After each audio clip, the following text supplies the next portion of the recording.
Hello, my name is Belinda Basson and welcome to ReDefine Moments podcast. I am super excited about this episode because it is our very first episode that we are shooting and going to launch. And as I was preparing for this episode, I was thinking back about, say, 5 years ago when for the very first time someone asked me to do a voiceover. And I remember my stomach, the knot in my stomach, and the anxiety in my body, just about the thought of doing a voiceover. But that's not the worst of that whole experience.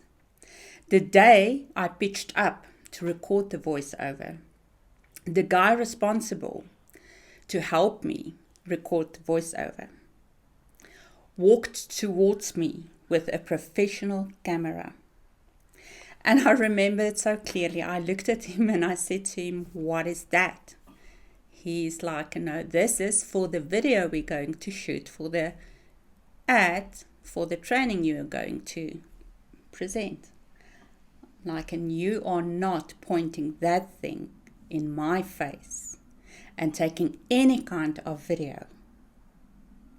It's a voiceover where I can hide behind a microphone. There's no way I'm talking on a video. And look at me today. I am shooting my very first podcast, which will be uploaded to Spotify, but the video will also be uploaded to YouTube. And that's not all. I recorded numerous videos for Doxadeo Brooklyn to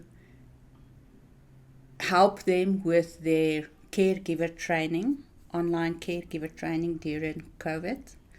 I also recorded numerous videos for my online program.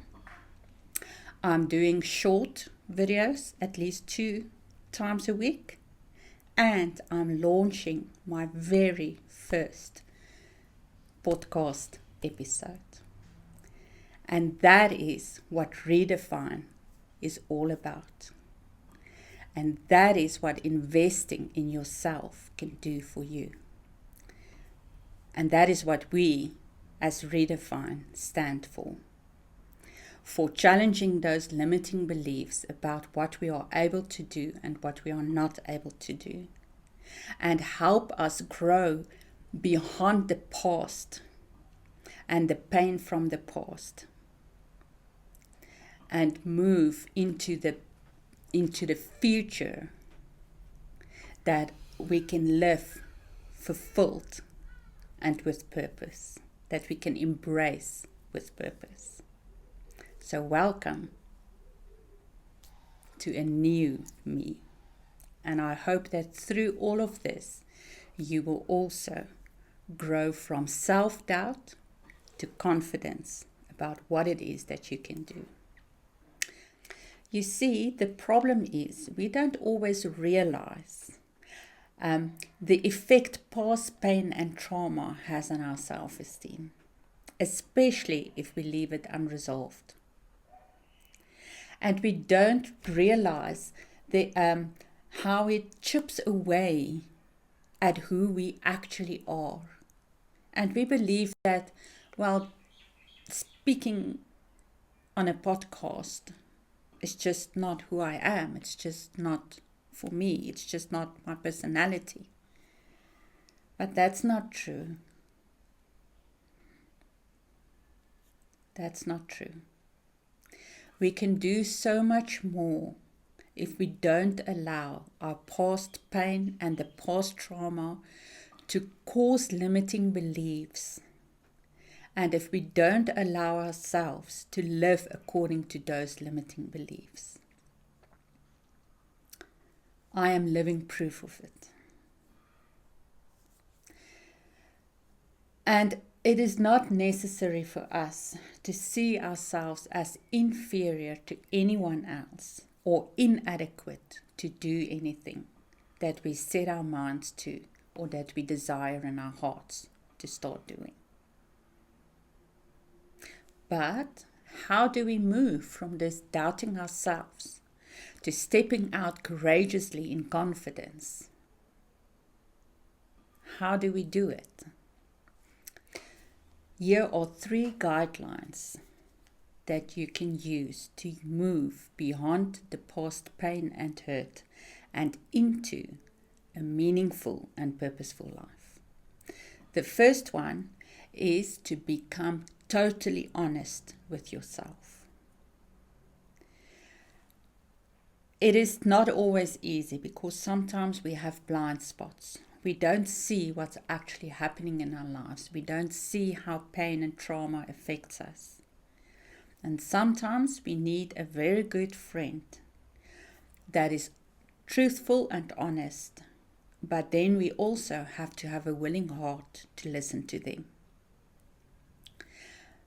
But you can go and sit down and say, okay, this is not the life that I want.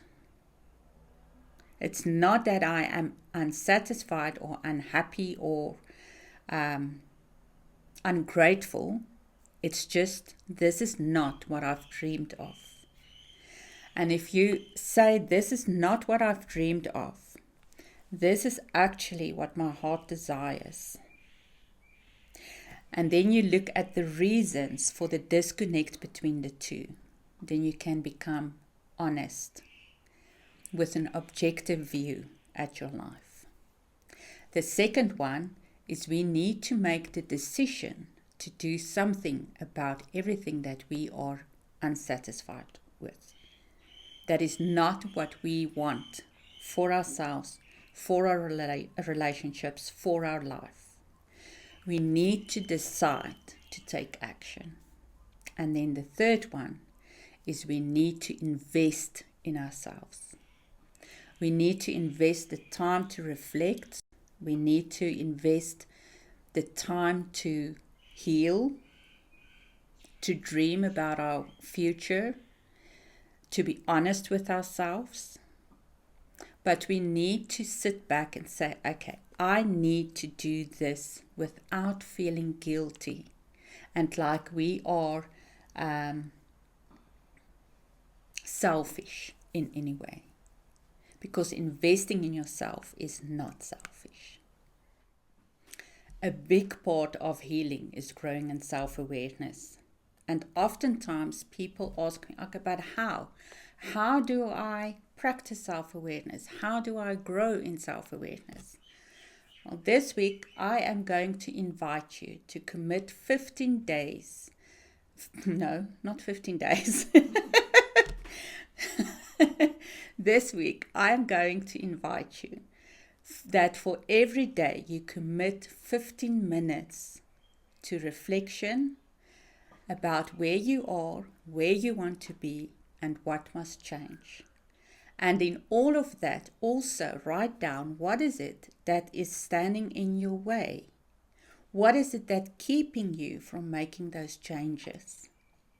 And if you feel stuck, you're like, okay, I can't quite get the hold of this, ask a friend that you trust what they think. Maybe they can highlight a blind spot that you are not aware of.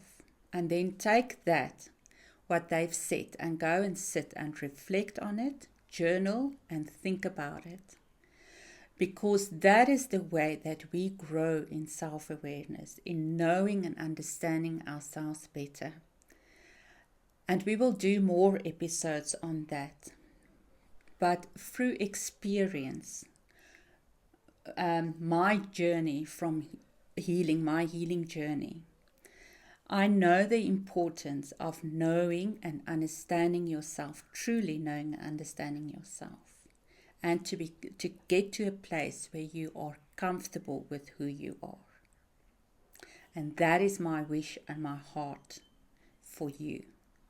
And that is why I want to invite you to commit 15 minutes, not days, minutes, for the next week to do those self-reflective exercises so that you can grow in self-awareness and that it can bring you closer to healing. The one thing I want you to remember is that healing is a journey. It doesn't happen overnight. And sometimes it's really difficult, but it is worthwhile. The more you get to know and understand yourself and become comfortable with who you are, then you become unstoppable. And I am living proof of that. I am not the same person that walked out from my marriage, 22 years abusive marriage, about 13 years ago. And it wasn't an easy road to get to this place. But I will not change one bit of it because it made me who I am today. Another thing that I want you to remember is that healing is not only for the few lucky ones. Healing is for every brave and courageous person that makes the decision that they don't want to be stuck in their past pain and trauma any longer. It is possible for everyone. And if you're listening today, it is possible for you as well. Next time, we will talk more about self-awareness, what it actually means, and I will also give you more tools and tips on how to grow in self-awareness. So please hit the subscribe button so that you do not miss out. And then if this episode was valuable, please share. You never know the impact that it might on someone else and how it could change their life forever. I am Belinda Basson, and this was your ReDefine Moment. Talk again soon.